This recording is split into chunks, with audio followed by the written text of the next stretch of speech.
Something that can be quite frustrating is the rather inconsistent way in which the terrorist label is applied in the United States.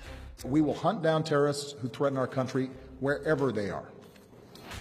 So let's play a game. I'm sure you're all familiar with Dylan Roof, a white supremacist who allegedly tried to start a race war by killing 9 black Americans in a church in Charleston. But he wasn't labelled as a terrorist by the mainstream media or by the FBI.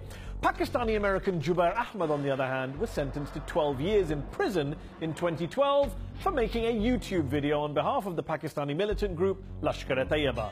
9 people killed versus YouTube video. Okay, what about Jared Loughner, the man who in 2011 shot Arizona Congresswoman Gabby Giffords and killed 6 other people? Here is an anti-government activist who tried to kill a congresswoman. But he's not a terrorist, apparently. He was charged only with murder and attempted murder. Compare and contrast with Javed Iqbal, a New York businessman sentenced to 6 years in prison for assisting terrorists. What did he do? He provided Americans with access to Hezbollah's satellite channel. Well, if that's terrorism, then Robert Doggett, the man who allegedly plotted to attack an entire Muslim community in New York, must surely have been labelled a terrorist. Not quite. He ended up charged with solicitation to commit a civil rights violation by intending to damage or destroy religious property. He's currently at home awaiting trial. No mention of the T word.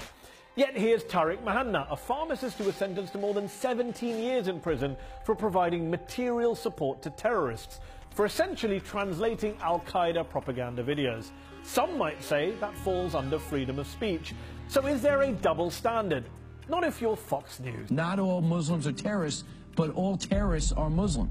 But hold on, a recent study found that since 9/11, far-right extremists have killed almost twice as many Americans in the US as Muslim extremists.